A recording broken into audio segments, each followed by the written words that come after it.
श्री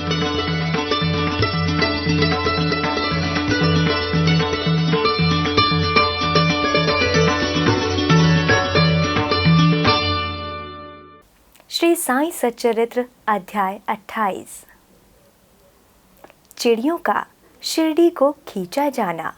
लक्ष्मी चंद, बुरहानपुर की महिला, मेघा का निर्वाण। श्री साईं अनंत हैं।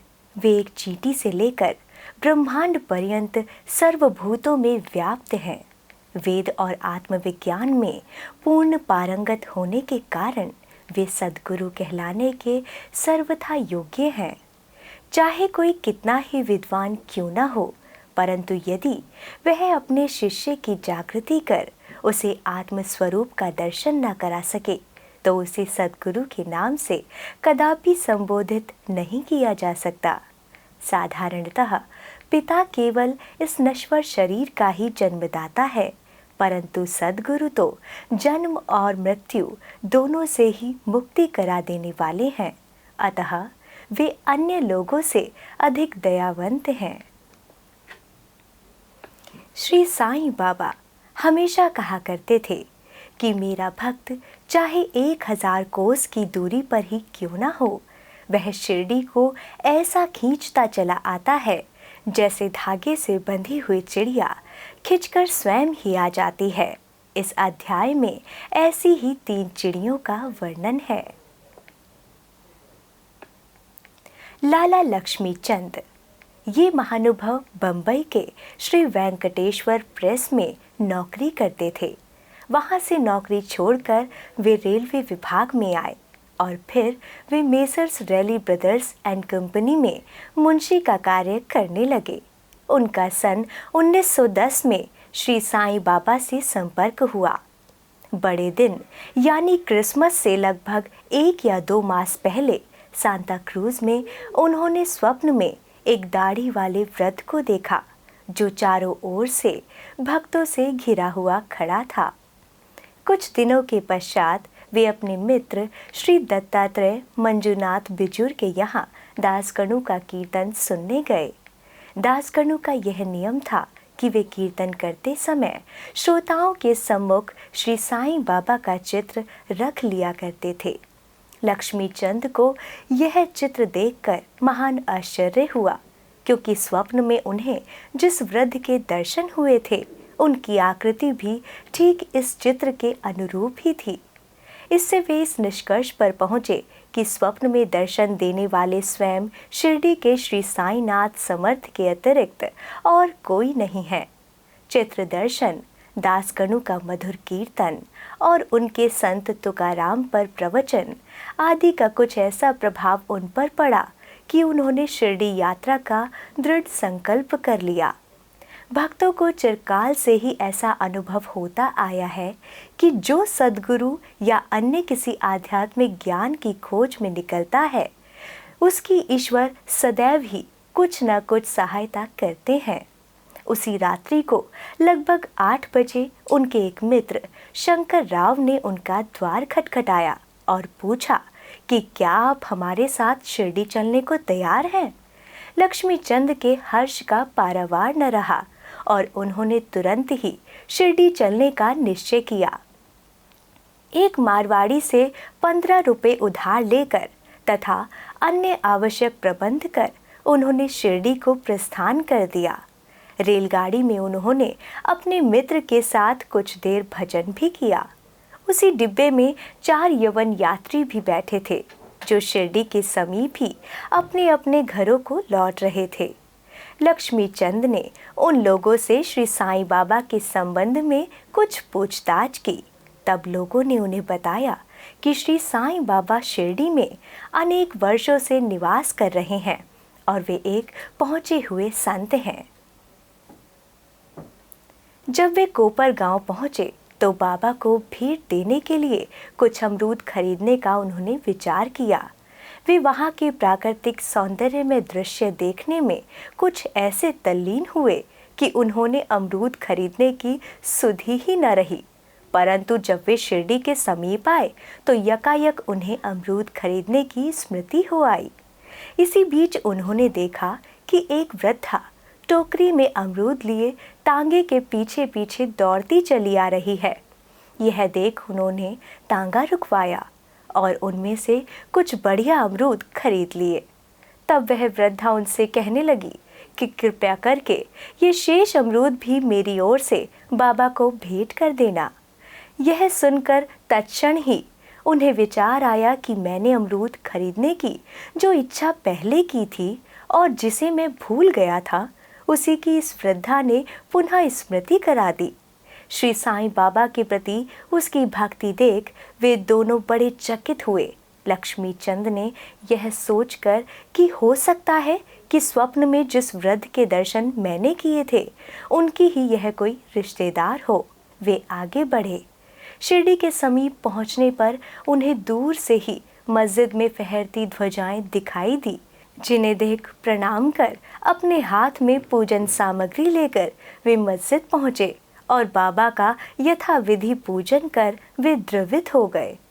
उनके दर्शन कर वे अत्यंत आनंदित हुए तथा उनके शीतल चरणों से ऐसे लिपटे जैसे एक मधुमक्खी कमल के मकरंद की सुगंध से मुग्ध होकर उससे लिपट जाती है।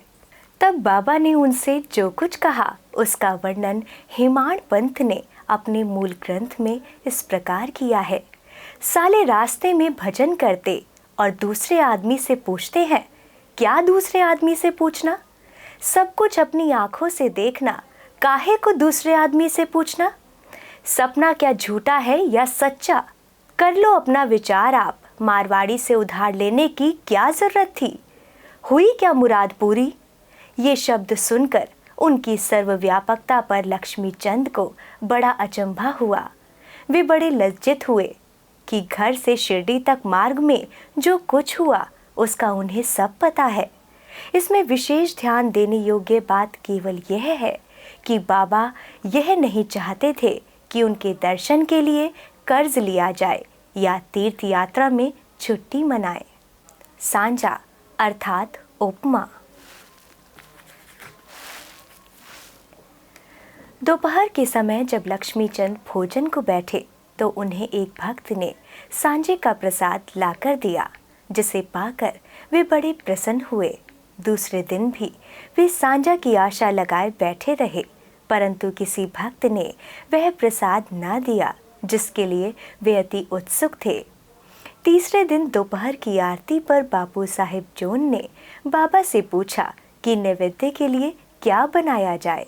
तब बाबा ने उनसे सांझा लाने को कहा। भक्तगण 2 बड़े बर्तनों में सांझा भरकर ले आए। लक्ष्मीचंद को भूख भी लगी थी, साथ ही उनकी पीठ में दर्द भी था।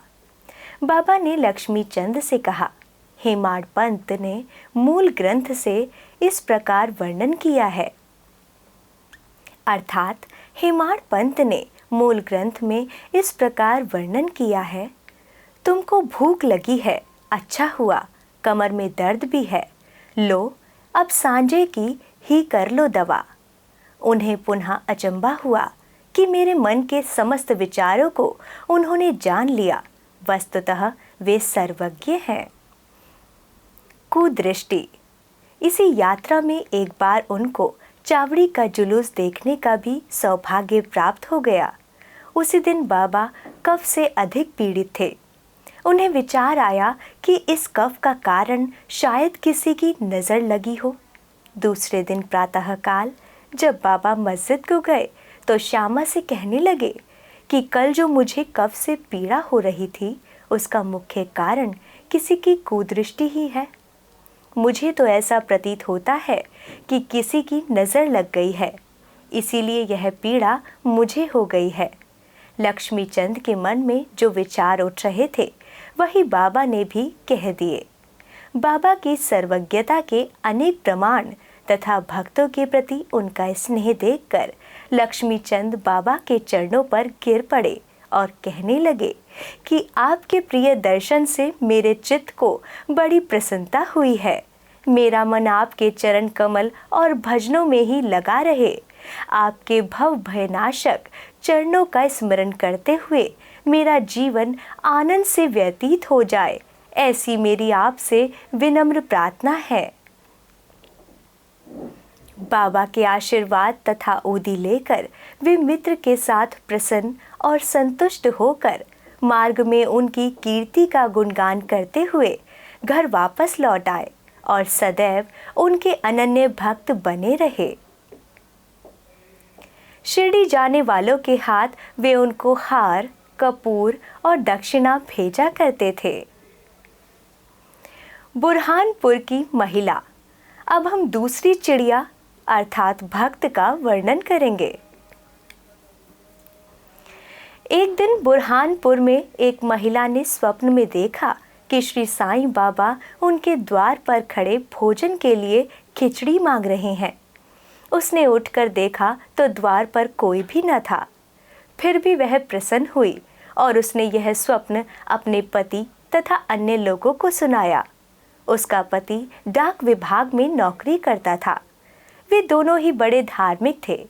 जब उनका स्थानांतरण अकोला अर्थात महाराष्ट्र को हुआ तो दोनों ने शिरडी जाने का भी निश्चय किया और एक शुभ दिन उन्होंने शिरडी को प्रस्थान कर दिया।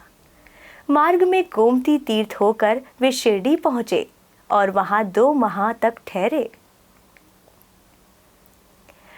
प्रतिदिन वे मस्जिद जाते और बाबा का पूजन कर आनंद से अपना समय व्यतीत करते थे। यद्यपि दंपति खिचड़ी का नैवेद्य भेंट करने को ही आए थे, परंतु किसी कारणवश उन्हें 14 दिनों तक ऐसा संयोग प्राप्त न हो सका।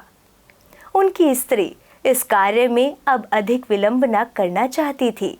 इसीलिए जब 15वें दिन दोपहर के समय वह खिचड़ी लेकर मस्जिद में पहुंची तो उसने देखा कि बाबा अन्य लोगों के साथ भोजन करने बैठ चुके हैं।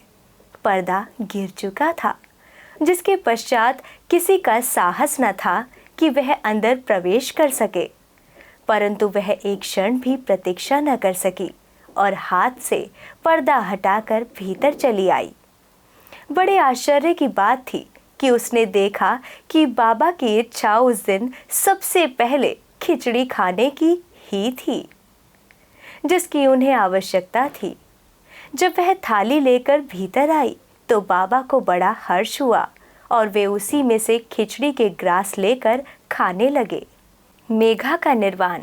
अब तृतीय महान पक्षी की चर्चा सुनिए। बीरमगांव खेड़ा जिला गुजरात का रहने वाला मेघा अत्यंत सीधा और अनपढ़ व्यक्ति था। वह राव बहादुर हरि विनायक साठे के यहाँ रसोइये का काम किया करता था। वह शिवजी जी का परम भक्त था और सदैव पंचाक्षरी मंत्र नमः शिवाय का जप किया करता था। संध्या उपासना आदि का उसे कुछ भी ज्ञान न था, यहाँ तक कि वह संध्या के मूल गायत्री मंत्र को भी नहीं जानता था। राव बहादुर साठे का उस पर अत्यंत स्नेह था, इसीलिए उन्होंने उसे संध्या की विधि तथा गायत्री मंत्र की शिक्षा दी। साठे साहब ने श्री साईं बाबा को शिवजी जी का साक्षात अवतार बताकर उसे शिरडी भेजने का निश्चय किया, किंतु साठे साहब से पूछने पर उन्होंने बताया कि श्री साईं बाबा तो यवन हैं। इसीलिए मेघा ने सोचा कि शिरडी में एक यवन को प्रणाम करना पड़े, यह अच्छी बात नहीं है। भोला भाला आदमी तो वह था ही, इसीलिए उसके मन में असमंजस पैदा हो गया। तब उसने अपने स्वामी से प्रार्थना की कि कृपा कर मुझे वहाँ ना भेजें, परंतु साठे साहब कहाँ मानने वाले थे। उनके सामने मेघा की एक न चली। उन्होंने उसे किसी प्रकार शिरडी भेज ही दिया तथा उसके द्वारा अपने ससुर गणेश दामोदर उपनाम दादा केलकर को, जो शिरडी में ही रहते थे, एक पत्र भेजा कि मेघा का परिचय बाबा से करा देना। शिरडी पहुंचने पर जब वह मस्जिद में घुसा तो बाबा अत्यंत क्रोधित हो गए और उसे उन्होंने मस्जिद में आने को मना कर दिया। वे गर्जन कर कहने लगे कि इसे बाहर निकाल दो। फिर मेघा की ओर देखकर कहने लगे कि तुम तो एक उच्च कुलीन ब्राह्मण हो और मैं निम्न जाति का एक यवन। तुम्हारी जाति भ्रष्ट हो जाएगी, इसीलिए यहाँ से बाहर निकल जाओ। ये शब्द सुनकर मेघा कांप उठा। उसे बड़ा विस्मय हुआ कि जो कुछ उसके मन में विचार उठ रहे थे उन्हें बाबा ने कैसे जान लिया। किसी प्रकार वह कुछ दिन वहां ठहरा और अपनी इच्छानुसार सेवा भी करता रहा, परंतु उसकी इच्छा तृप्त न हुई। फिर वह घर लौट आया और वहां से त्रिंबक यानी नासिक जिला को चला गया। वर्ष भर के पश्चात वह पुनः शिरडी आया और इस बार दादा केलकर के कहने से उसे मस्जिद में रहने का अवसर प्राप्त हो गया। साईं बाबा मौखिक उपदेश द्वारा मेघा की उन्नति करने के बदले उसका आंतरिक सुधार कर रहे थे। उसकी स्थिति में पर्याप्त परिवर्तन होकर यथेष्ट प्रगति हो चुकी थी और अब तो वह श्री साईं बाबा को शिवजी जी का ही साक्षात अवतार समझने लगा था। शिव पूजन के बिल्व पत्रों की आवश्यकता होती है, इसीलिए अपने शिवजी अर्थात बाबा का पूजन करने के हेतु बिल्व पत्रों की खोज में वह मीलों दूर निकल जाया करता था। प्रतिदिन उसने ऐसा नियम बना लिया था कि गांव में जितने भी देवालय थे प्रथम वहां जाकर वह उनका पूजन करता और इसके पश्चात ही वह मस्जिद में बाबा को प्रणाम करता तथा कुछ देर चरण सेवा करने के पश्चात ही चरणामृत पान करता था। एक बार ऐसा हुआ कि खंडोबा के मंदिर का द्वार बंद था। इस कारण वह बिना पूजन किए ही वहां से लौट आया और जब वह मस्जिद में आया तो बाबा ने उसकी सेवा स्वीकार न की तथा उसे पुनः वहां जाकर पूजन कराने को कहा और उसे बतलाया कि अब मंदिर के द्वार खुल गए हैं। मेघा ने जाकर देखा कि सचमुच मंदिर के द्वार खुल गए हैं। जब उसने लौटकर यथाविधि पूजन की तब कहीं बाबा ने उसे अपना पूजन करने की अनुमति दी। गंगा स्नान। एक बार मकर संक्रांति के अवसर पर मेघा ने विचार किया कि बाबा को चंदन का लेप करूं तथा गंगा जल से उन्हें स्नान कराऊं। बाबा ने पहले तो इसके लिए अपनी स्वीकृति न दी, परंतु उसकी लगातार प्रार्थना के उपरांत उन्होंने किसी प्रकार स्वीकार कर लिया। गोदावरी नदी का पवित्र जल लाने के लिए मेघा को 8 कोस का चक्कर लगाना पड़ा। वह जल लेकर लौट आया और दोपहर तक पूर्ण व्यवस्था कर ली। तब उसने बाबा को तैयार होने की सूचना दी। बाबा ने पुनः मेघा से अनुरोध किया कि मुझे इस झंझट से दूर ही रहने दो। मैं तो एक फकीर हूँ, मुझे गंगा जल से क्या प्रयोजन। परंतु मेघा कुछ सुनता ही न था। मेघा की तो यह दृढ़ धारणा थी कि शिव जी गंगा जल से अधिक प्रसन्न होते हैं, इसीलिए ऐसे शुभ पर्व पर अपने शिव जी को स्नान कराना हमारा परम कर्तव्य है।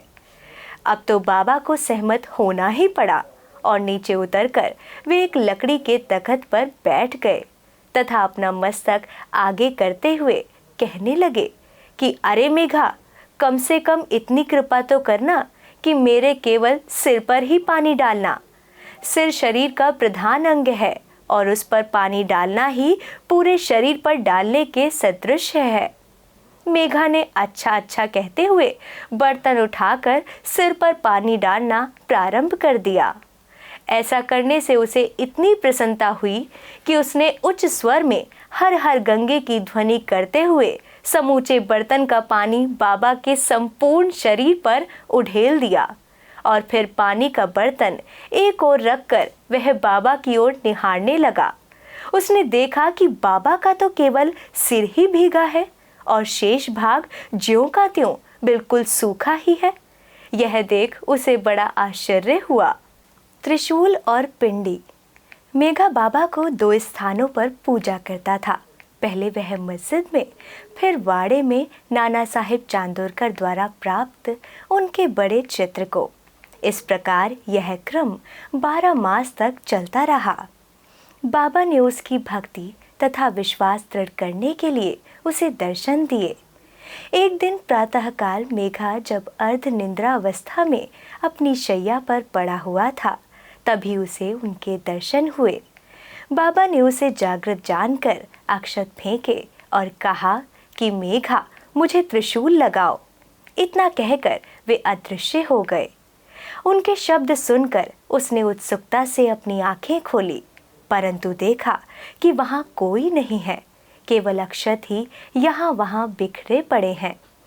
तब वह उठकर बाबा के पास गया और उन्हें अपना स्वप्न सुनाने के पश्चात उसने उन्हें त्रिशूल लगाने की आज्ञा मांगी। बाबा ने कहा कि क्या तुमने मेरे शब्द नहीं सुने कि त्रिशूल लगाओ? वह कोई स्वप्न तो नहीं, वरन मेरी प्रत्यक्ष आज्ञा थी। मेरे शब्द सदैव अर्थपूर्ण होते हैं, योथे पहुँचे नहीं। मेघा कहने लगा कि आपने दया कर मुझे निद्रा से तो जागृत कर दिया है, परंतु सभी द्वार पूर्ववत ही बंद देखकर मैं मूढ़मति भ्रमित हो उठा हूँ कि कहीं स्वप्न तो नहीं देख रहा था। बाबा ने आगे कहा कि मुझे प्रवेश करने के लिए किसी विशेष द्वार की आवश्यकता नहीं है, न मेरा कोई रूप ही है और न ही कोई अंत। मैं सदैव सर्वभूतों में व्याप्त हूँ। जो मुझ पर विश्वास रखकर सतत मेरा ही चिंतन करता है, उसके सब कार्य मैं स्वयं ही करता हूँ और अंत में उसे श्रेष्ठ गति देता हूँ। मेघा वाड़े को लौट आया और बाबा के चित्र के समीप ही दीवार पर एक लाल त्रिशूल खींच दिया। दूसरे दिन एक रामदासी भक्त पुणे से आया। उसने बाबा को प्रणाम कर शंकर की एक पिंडी भेंट की। उसी समय मेघा भी वहां पहुंचे। तब बाबा उनसे कहने लगे कि देखो, शंकर भोले आ गए हैं, अब उन्हें संभालो। मेघा ने पिंडी को देखा तो उसे महान विस्मय हुआ। वह वाड़े में आया। इस समय काका साहेब दीक्षित स्नान के पश्चात सिर पर तौलिया डाले साईं नाम का जप कर रहे थे। तभी उन्होंने ध्यान में एक पिंडी देखी, जिससे उन्हें कौतूहल सा हो गया था। उन्होंने सामने से मेघा को आते देखा। मेघा ने बाबा द्वारा प्रदत्त वह पिंडी काका साहेब दीक्षित को दिखाई। पिंडी ठीक वैसी ही थी जैसी कि उन्होंने कुछ घड़ी पूर्व ध्यान में देखी थी। कुछ दिनों में जब त्रिशूल का खींचना पूर्ण हो गया तो बाबा ने बड़े चित्र के पास, अर्थात जिसका मेघा नित्य पूजन करता था, उसी ही के पास पिंडी की स्थापना कर दी गई। मेघा को शिव पूजन से बड़ा प्रेम था। त्रिपुंड खींचने का अवसर देकर तथा पिंडी की स्थापना कर बाबा ने उसका विश्वास दृढ़ कर दिया। इस प्रकार कई वर्षों तक लगातार दोपहर और संध्या को नियमित आरती तथा पूजन कर सन 1912 में मेघा परलोकवासी हो गया। बाबा ने उसके मृत शरीर पर अपना हाथ फेरते हुए कहा कि यह मेरा सच्चा भक्त था। फिर बाबा ने अपने ही खर्च से उसका मृत्यु भोज ब्राह्मणों को दिए जाने की आज्ञा दी, जिसका पालन काका साहेब दीक्षित ने किया। श्री सद्गुरु साईनाथार्पणमस्तु। शुभम भवतु।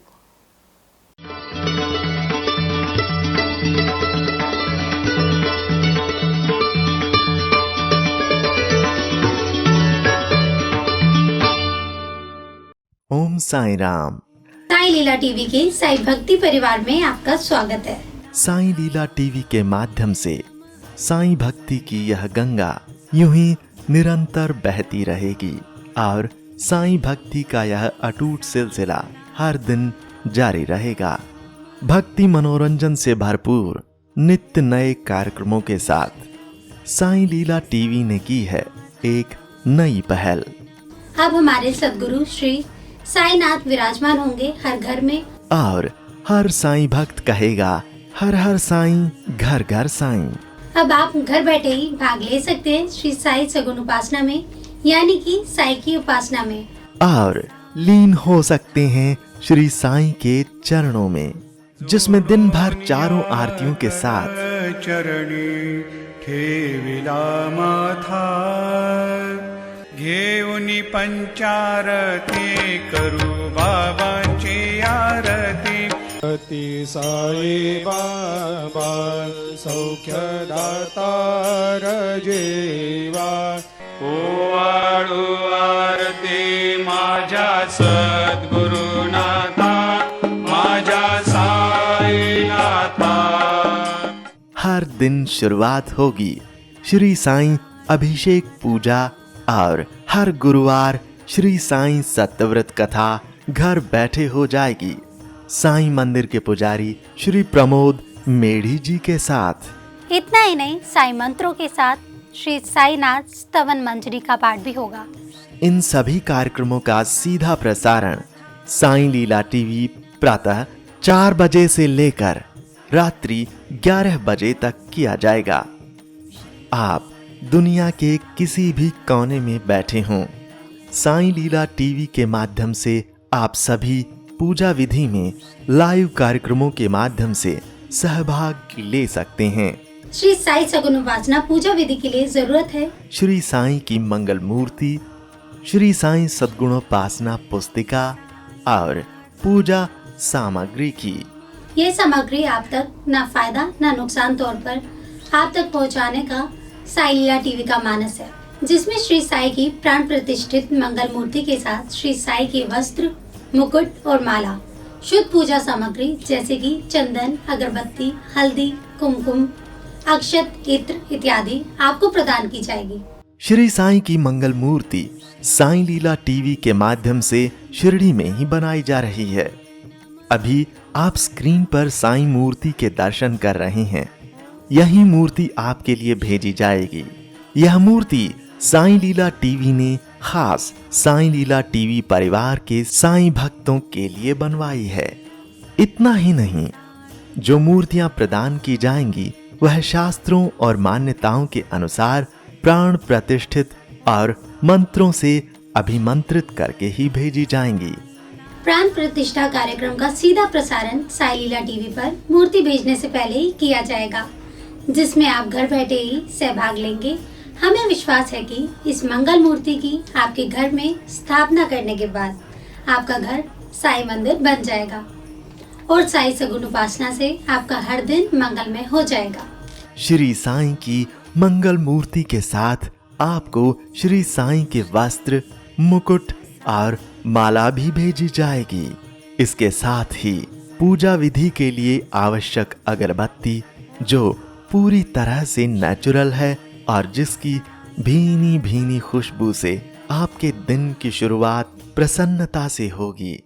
चंदन, जो चंदन आपको दिया जाएगा उसकी खुशबू आपको शिरडी की याद दिलाएगी। इत्र, जिसके इस्तेमाल से आप दिन भर महकते रहेंगे और आसपास के लोग दिन भर आनंद लेंगे भक्ति वाली खुशबू का। इतना ही नहीं, इसके साथ पूजा के लिए आवश्यक खास चुने हुए हल्दी, कुमकुम और अक्षत आपको भेजे जाएंगे, जो आपके घर को पवित्र और मंगलमय बनाएंगे। साईं लीला टीवी साईं भक्तों द्वारा साईं भक्तों के लिए एक उपहार है। इसलिए साईं लीला टीवी ने श्री साईं सगुन उपासना शुद्ध पूजा सामग्री आप तक न फायदा न नुकसान के तौर पर आपको भेजी जाएगी, जिसमें आपको श्री साईं की मंगल मूर्ति के साथ सारी पूजा सामग्री प्रदान की जाएगी। जुड़िए श्री साईं सगुन उपासना लाइव कार्यक्रम में साईं लीला टीवी के साथ और श्री साईं सगुन उपासना शुद्ध पूजा सामग्री के संबंध में अधिक जानकारी के लिए संपर्क करें, कॉल करें या व्हाट्सएप करें 8799773196 पर। आप हमें ईमेल भी कर सकते हैं sailila.tv@gmail.com पर। जारी रहेगा साईं भक्ति का अटूट सिलसिला। बस देखते रहिए साईं लीला।